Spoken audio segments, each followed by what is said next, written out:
Welcome back to my channel. This is Sipanshu. इस video में मैं आपके साथ डी मार्ट कंपनी के क्वार्टर 4 के रिजल्ट जो ऑफिशियली डिक्लेयर हुए हैं वो मैं आपके साथ डिस्कस करने वाला हूं, जिससे कि आप अपना एक व्यू बना सकते हो कि आपके इसके स्टॉक के जो कंपनी के जो रिजल्ट है वो कैसे रहे और इसमें अब इसका सपोर्ट लेवल कहाँ है, इसका रेजिस्टेंस लेवल कहाँ है और आपके इसके रिजल्ट को कैसे देखना चाहिए।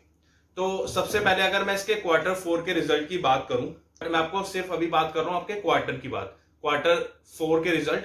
फिर मैं आपके साथ पूरे ईयर टू ईयर के भी रिजल्ट डिस्कस करूंगा, जिससे कि क्या होगा कि आपको ना एक व्यू मिल जाएगा। तो सबसे पहले अगर मैं बात करूं इसके क्वार्टर 4 प्रॉफिट आफ्टर टैक्स की बात, जो कि 31 मार्च 2023 को रिपोर्ट किया गया, वो है बेसिकली 505 करोड़ अप्रोक्सीमेटली। और जो लास्ट ईयर 2022 का जो लास्ट ईयर का जो लास्ट क्वार्टर था, उसमें जो इसने रिपोर्ट किया था प्रॉफिट आफ्टर टैक्स, वो था इसका 466 करोड़ अप्रोक्सीमेटली।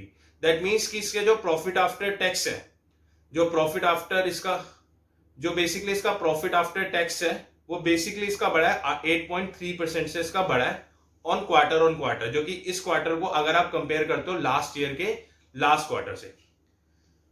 और अगर मैं इसकी बात करूं कि जो रेवेन्यू फ्रॉम ऑपरेशन है, जो रेवेन्यू फ्रॉम ऑपरेशन अगर मैं इस क्वार्टर की बात करूं जो 31 मार्च 2023 का है, वो इसने रिपोर्ट करा है 10,337 करोड़ का।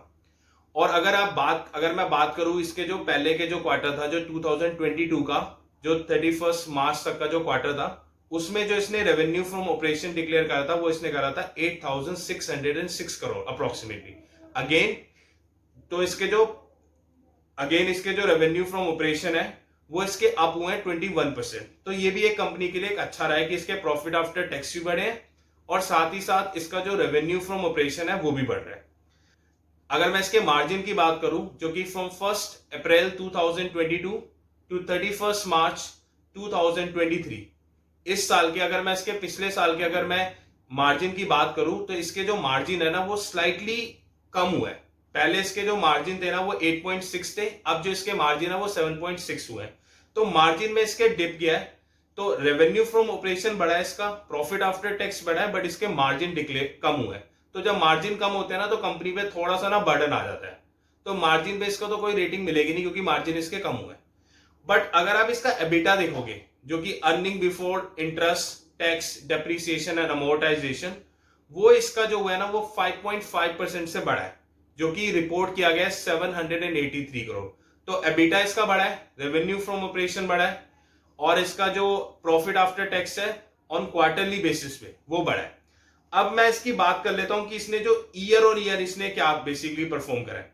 अगर ईयर ऑन ईयर अगर मैं बात करूं, जो कि फ्रॉम 1 अप्रैल 2022 से लेके 31 मार्च 2023, जो कि ये एक साल, और इसके जो प्रीवियस साल जो कि 1 अप्रैल 2021 टू 31 मार्च 2022, उसके हिसाब से अगर आप कंपैरिजन करोगे ना, तो इसके जो रेवेन्यू है वो अगेन इसके इंक्रीज हुए हैं।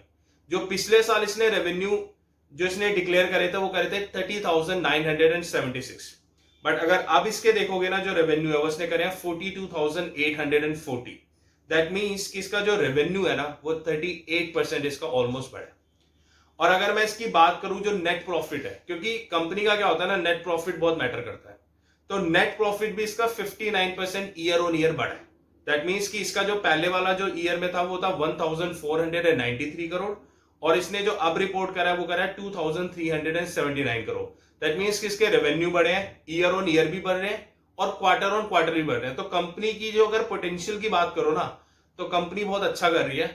बट जैसे मैंने आपको बताया कि जो मार्जिन है, क्योंकि मार्जिन जब डिक्रीज होते हैं ना तो कंपनी पे इफेक्ट आता है, तो मार्जिन इसके कम हो रहे हैं, बट अदर एस्पेक्ट इसके सही है।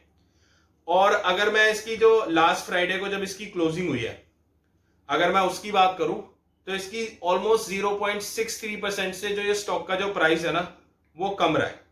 दैट मीन्स कि क्या होता है, क्योंकि जब भी किसी कंपनी के रिजल्ट आने वाले होते हैं ना, तो उस सिनेरियो पे ना जो इंस्टीट्यूशंस होते हैं या डीआईआई होते हैं या म्यूचुअल फंड हाउस होते हैं, एएमसीज होती हैं, वो बेसिकली ना इन कंपनी पे ना basically they keep an I on it, और उनको ना थोड़ा सा हमसे पहले पता होता है कि ये कंपनी परफॉर्म करेगी या नहीं करेगी।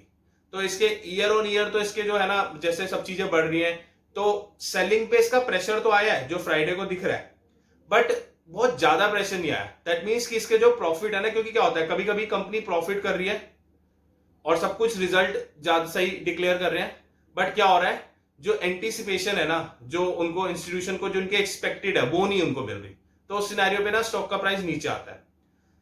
की बात करूं ना कि इसने जो 30 जो इसने फ्राइडे को जो इसने क्लोजिंग दी है, इसने जो फ्राइडे को क्लोजिंग दी है ना, उसमें जो स्टॉक का प्राइस है ना वो 0.8% से कम हुआ है। मतलब कि जितने से ओपन हुआ उससे थोड़ा कम पे क्लोज हुआ है। दैट मीन्स कि इसमें जो लास्ट डे में ना इसका सेलिंग प्रेशर रहा है। तो उस सिनेरियो में क्या हो रहा है कि जो एंटीसिपेशन है ना कंपनी की, जो जिन्होंने इन्वेस्ट कर रखा है FII DII, वो थोड़ा सा ना नेगेटिव है, क्योंकि उनकी जो एक्सपेक्टेशन है ना वो थोड़ी ज्यादा है। ऑल्दो द कंपनी प्रॉफिट तो कर रही है, रेवेन्यू भी बढ़ रहा है, बीटा भी बढ़ रहा है, ईयर ऑन ईयर भी बढ़ रहा है, क्वार्टर ऑन क्वार्टर भी बढ़ रहा है, बट उनकी एंटीसिपेशन ज्यादा है। और अगर मैं इसके टेक्निकल की बात करूं ना, अगर आप इसके टेक्निकल चार्ट पे देखोगे तो टेक्निकल चार्ट पे तो अभी तो स्ट्रॉन्ग पैटर्न दिखा रहा है, क्योंकि अभी जो इसकी क्लोजिंग हुई है वो इसकी हुई है 3677 पे क्लोजिंग है, और जो इसका सपोर्ट लेवल है वो है 3417 पे इसका सपोर्ट लेवल है। अच्छा, अगर मैं इसके बात करूं ना स्टॉक प्राइस के, तो एट द मोमेंट जो इसका क्लोजिंग प्राइस है वो है ऑलमोस्ट 3677, और अगर इसका सपोर्ट देखोगे ना, जो सबसे पहला जो सपोर्ट है वो इसका है 3417 का, और जो इसका रेजिस्टेंस लेवल है वो है इसका 4203 पे इसका एक रेजिस्टेंस है, मेजर रेजिस्टेंस। तो आपके पास रेजिस्टेंस के लिए बहुत अच्छा टारगेट है, क्योंकि अगर आप 3677 पे लेवल पे ट्रेड कर रहे हैं तो ऑलमोस्ट इसके चांसेस है कि अगर ये मंडे को जो FIIs है DI ने अगर इनको अच्छा पॉजिटिव इन्होंने अगर लिया, तो उस सिनेरियो पे इसके जो टारगेट है ना वो 4203 के इसके आसानी से अचीव होते दिख रहे हैं। बट इसका जो सपोर्ट मैंने आपको जैसे बताया कि इसका सपोर्ट लेवल भी है जो कि 3417 का इसका सपोर्ट लेवल है। अच्छा, अगर मैं इसके बात करूं ना कि एक साल में इस कंपनी ने इन्वेस्टर को कुछ रिटर्न दिया या नहीं दिया, तो अगर इसके आप चार्ट्स पे देखोगे ना, तो चार्ट पे इसका जो एक साल पहले था, जो कि ऑलमोस्ट जैसे कि मैं 17 मई को ये वीडियो बना रहा हूं, तो अगर इसका 16 मई 2022 में अगर इसके चार्ट का स्टॉक का प्राइस देखोगे तो वो ऑलमोस्ट इसका था 3561 का।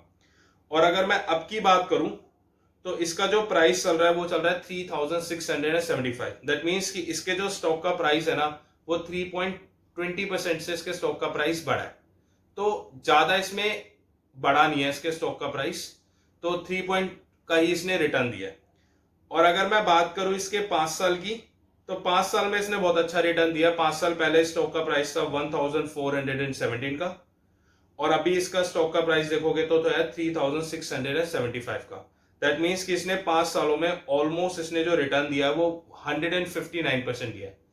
तो एज पर दैट स्टॉक अच्छा है, बट आपको स्टॉप लॉस टारगेट के हिसाब से आप उसमें ट्रेड ले सकते हो और अपने टारगेट को अचीव कर सकते हो। तो मेक श्योर अगर आपको इस वीडियो से कुछ इन्फॉर्मेशन मिली हो और आपके लिए अगर ये वीडियो इन्फॉर्मेटिव रही हो, तो मेक श्योर इस वीडियो को लाइक करो, शेयर करो, एंड मेक श्योर इस चैनल को सब्सक्राइब कर लो, क्योंकि आपको अपकमिंग में आपको और भी कंपनी के रिजल्ट डिक्लेयर होंगे तो आपको उसकी इन्फॉर्मेशन मिलती रहेगी। So that's all from my side. Thank you very much, good luck and see you in the next video.